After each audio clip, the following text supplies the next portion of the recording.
It's funny how life has a way of humbling you, of flipping the script when you least expect it.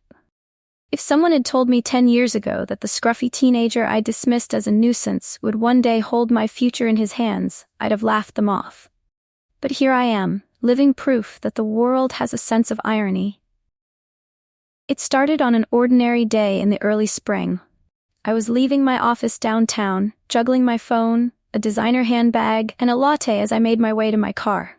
I like to think of myself as a self-made success story, a woman who had clawed her way to the top through hard work and determination. I ran my own consulting firm and had the kind of lifestyle people envied. That day, as I reached my car, a boy approached me.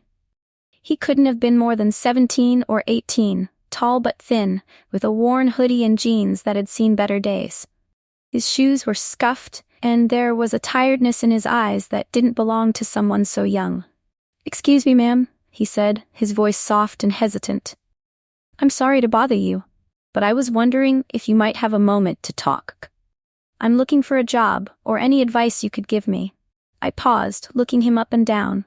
His face was earnest, but his appearance didn't inspire confidence. His hair was unkempt, and there was a faint smell of sweat, like he'd been running or walking for miles. "A job," I repeated, arching an eyebrow. "Do you have a resume?" His cheeks flushed. "No, ma'am, I don't. I've been trying to figure out where to start, and I saw you leaving this building. I thought maybe." I cut him off with a wave of my hand. "Listen, I'm sure you mean well, but I don't have time to play mentor. People work hard to get where I am, and it's not something you can just stumble into without preparation."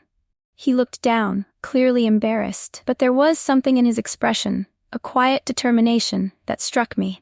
He wasn't just another kid looking for a handout. Still, I had a meeting to get to, and no time for a charity case.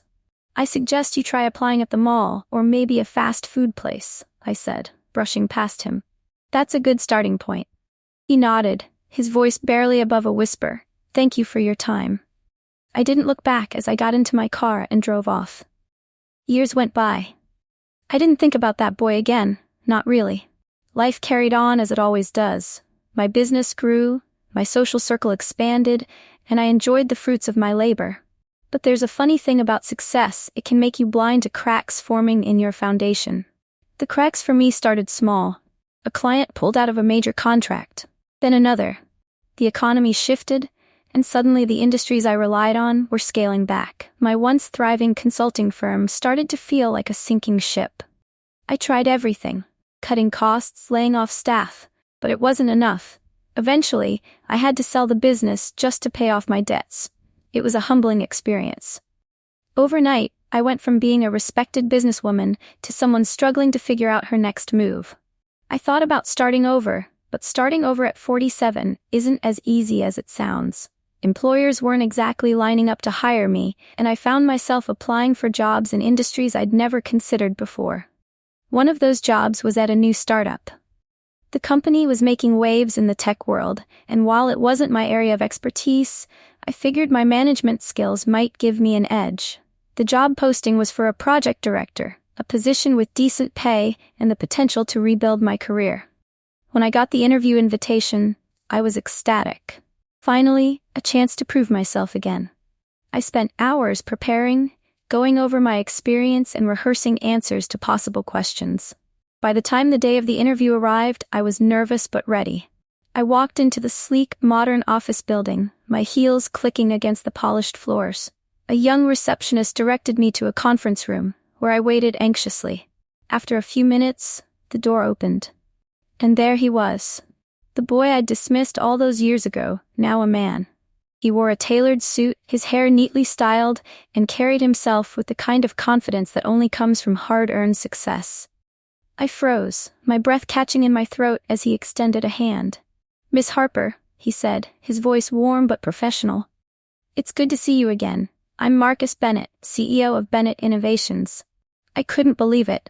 The scruffy teenager who'd asked me for advice in a parking lot was now the head of a multi-million-dollar company and my potential boss. "Marcus," I said, forcing a smile, "it's nice to meet you." "I believe we've met before," he said, his eyes twinkling with recognition, "though I doubt you remember."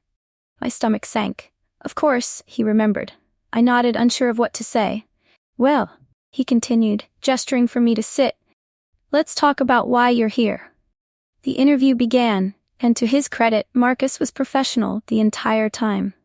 He asked thoughtful questions, listened carefully to my answers, and never once brought up our past encounter. But I couldn't shake the feeling of being on the other side of a power dynamic I'd once taken for granted. As the interview wrapped up, Marcus leaned back in his chair, studying me for a moment. You have an impressive resume, he said. Your experience could be valuable here.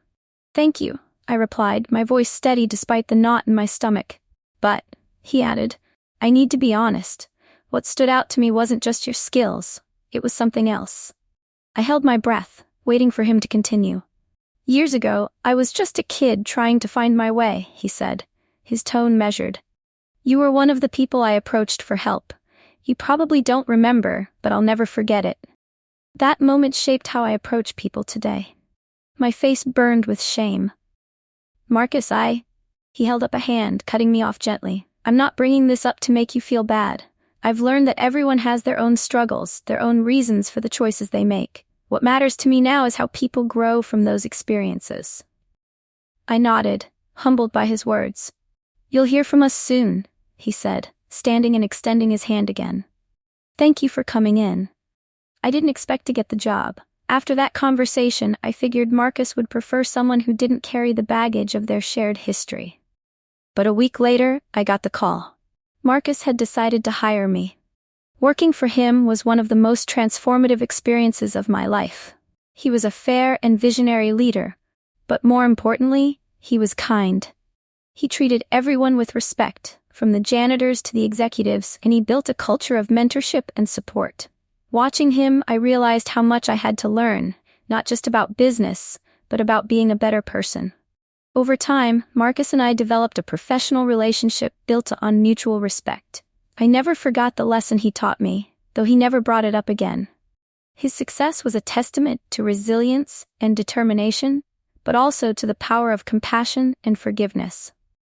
Looking back, I'm grateful for the path life took, even with its twists and turns. It's not every day you get the chance to rewrite your story, and for that, I'll always be thankful. Thank you for joining us on this journey. If you enjoyed this story and it resonated with you, we'd love to hear your thoughts. Let us know in the comments below. Your opinions mean so much to us. Don't forget to give this video a thumbs up if it inspired you, and make sure to subscribe to our channel for more heartfelt stories like this one. Hit the notification bell so you never miss out on our next upload. Together, let's keep spreading stories that matter.